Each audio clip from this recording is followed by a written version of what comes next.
Kagulat World. Buong France, literal na napatulala matapos dominahin ni Alexandra Ala ang kanilang pambato na si Yasmin Mansouri sa Guadalajara WTA 250. Hindi ito basta panalo. Ito ay isang pagyurak, isang performance na parang nagmula sa isang atleta na matagal nang naghahabol ng WTA spotlight. Si Alex, nagaling sa mainit na momentum ng kanyang WTA 125 title run, dumating sa Mexico na tila may bagong antas ng tapang at maturity.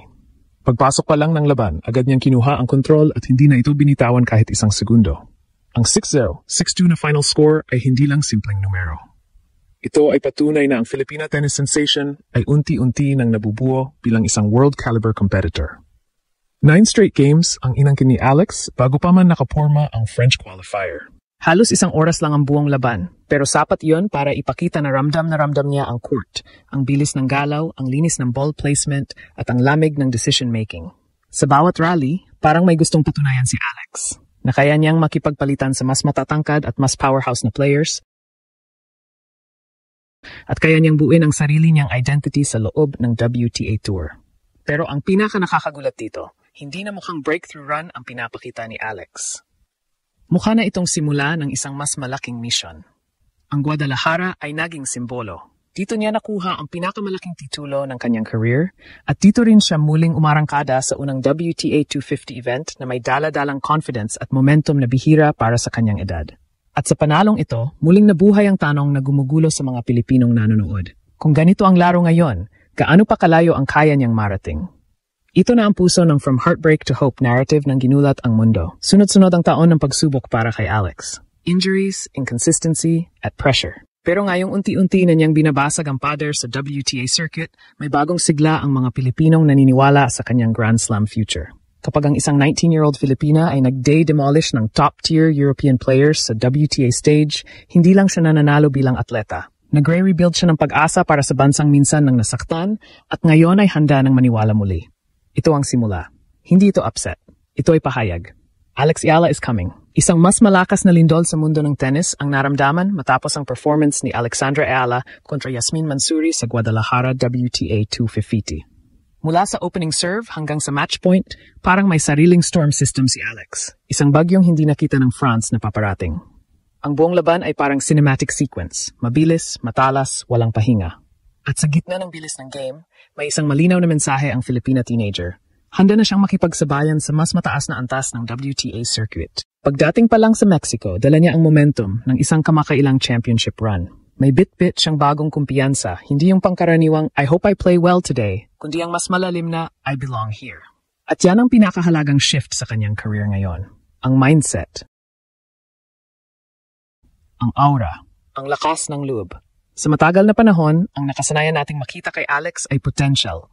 Isang batang may galing pero hinuhubog pa. Pero ngayong sumampa siya sa court kontra Mansouri, nakita ng lahat ang mas matured na bersyon niya. Mas agresibo, mas decisive, mas calm sa pressure. Hindi aksidente ang 6-0 opening set. Parang may sariling script si Alex na hindi sinunod ng kalaban. Puro winners, zero hesitation, at napakalinis ng mechanics. Hindi man lamang nakahanap ng rhythm si Mansouri dahil bawat attempt niya ay binabalik ni Alex ng mas mabilis, mas malalim, mas matalino. At sa mga sandaling iyon, mukhang hindi lang atleta ang nasa harap natin. Isang self-made competitor na unti-unting umaakyat sa antas ng world-class tennis. Pagsapit ng second set, alam ng lahat na malayo na ang agwat. Pero imbes na bumagal o mag-relax, pinili ni Alex na ituloy ang pressure. Ito ang mga sandaling kumukuha ka ng respeto sa loob ng tour. Hindi ka lang nananalo, ipinapakita mong may killer instinct ka. At yan ang tanong noon, meron ba siya noon? Ngayon, malinaw ang sagot, meron. At lumalakas pa. At dito nagsisimula ang mas malaking narrative. Sa bawat pagpalo niya sa Guadalajara, may repercussion sa buong Pilipinas.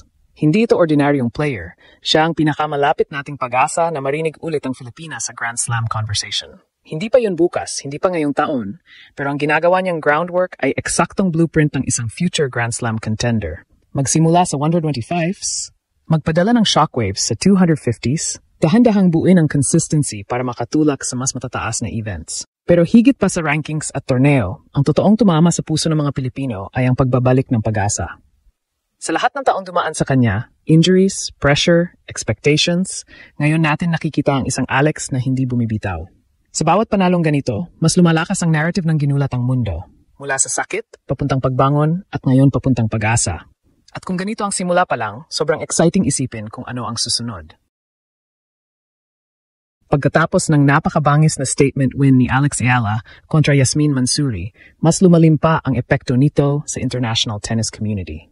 Hindi na ito simpleng great performance from a young prospect. Ang usapan ngayon ay mas malaki. Paano nagagawa ng isang 19-year-old Filipina na iparamdam sa European Tennis Circle na may paparating na bagong puwersa mula sa Southeast Asia? At bakit parang mas lalo pang tumitibay ang loob ni Alex habang lumalalim ang pressure? Ang sagot ay malinaw kung babalikan mo ang paraan ng pagkapanalo niya. May intent, may tapang, may control. Sa loob ng WTA Tour, bihira ang mga batang tulad ni Alex na hindi lang umaasa sa athleticism.